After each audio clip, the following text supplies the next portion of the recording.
Sarajevo, mars 1996. Le premier printemps de la paix.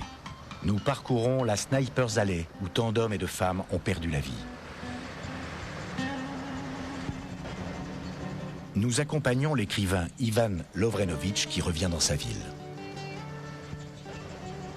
De son exil, il a vu comme nous les images terribles de Sarajevo assiégé.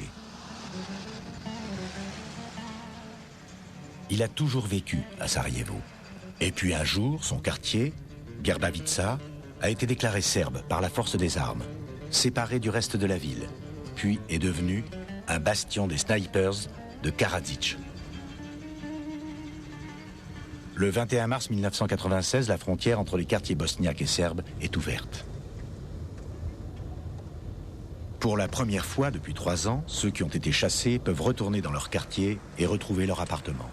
C'est le cas d'Ivan Lovrenović.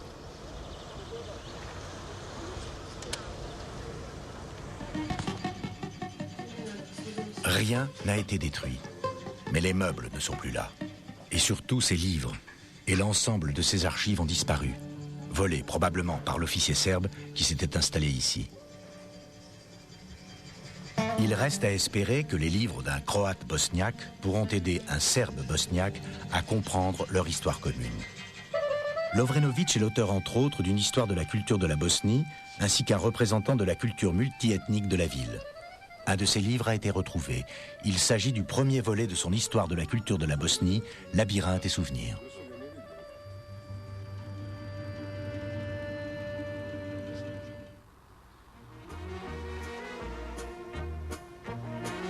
Sarajevo 2003. La Snipers Alley est à peine reconnaissable. Aucune rue au monde n'a fait autant parler d'elle que la principale artère de Sarajevo.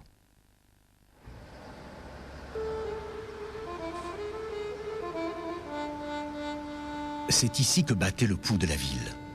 Beaucoup de ses habitants sont pourtant morts sous les balles des snipers et les obus de mortier des soldats embusqués dans la montagne. Ceux-là savaient ce qu'ils voulaient toucher.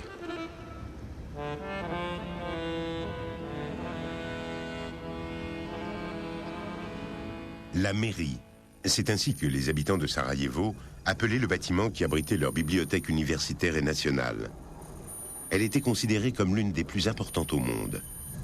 Ces 500 000 livres et documents rédigés en latin, cyrillique, arabe et hébreu, et dont certains étaient vieux de presque 1000 ans, racontaient l'histoire de la Bosnie et de la ville.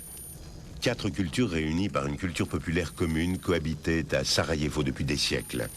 Le 5 mai 1992, le fond de la culture bosniaque brûlera.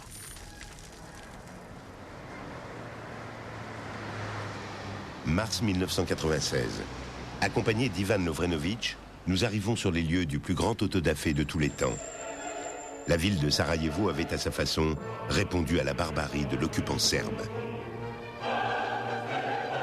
Dans les ruines, ses habitants ont joué le requiem de Mozart, même pendant la guerre.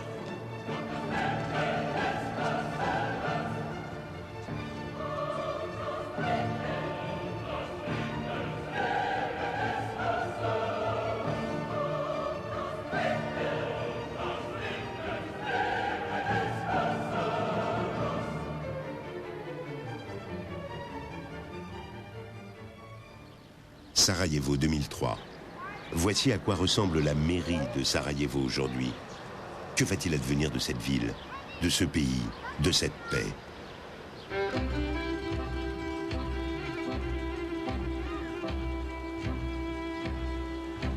La façade de la bibliothèque a été rénovée. Le toit a été financé par le gouvernement autrichien. Mais les livres ont disparu à tout jamais.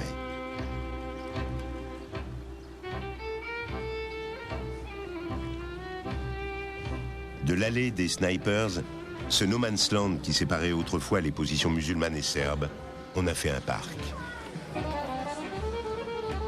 Quand la guerre sera terminée, tous ceux qui ont survécu à cet enfer pourront dire qu'ils sont devenus une race d'hommes particulière. La race des hommes qui ne se sont pas soumis, écrivait un chroniqueur de la guerre.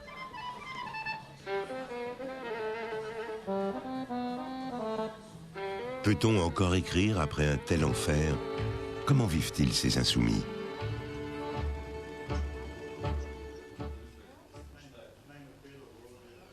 Un café littéraire au centre de Sarajevo.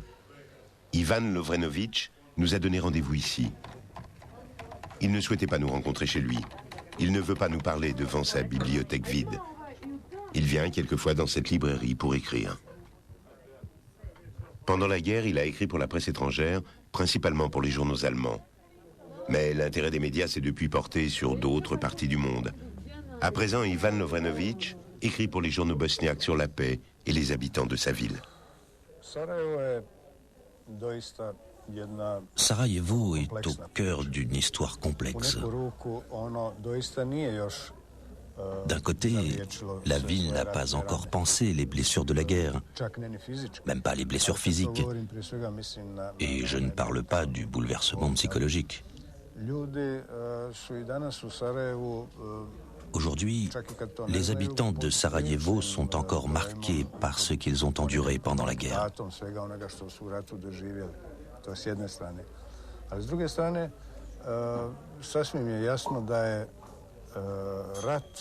D'un autre côté, je comprends tout à fait que la guerre et le processus mis en place dans toute la Bosnie-Herzégovine ont fait de Sarajevo une ville totalement différente de ce qu'elle était autrefois.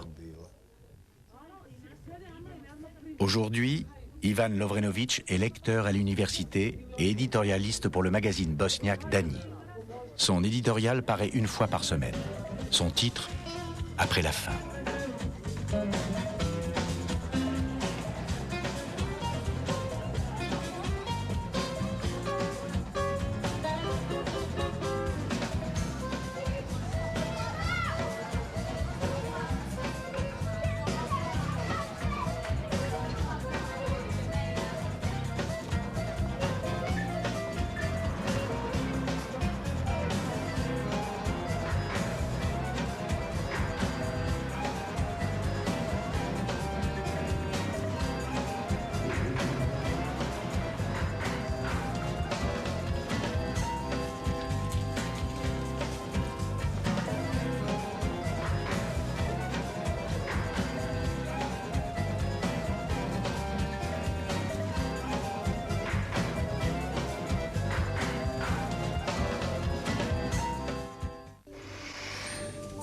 Ce programme vous a été présenté par le magazine Historia en duo avec Arte.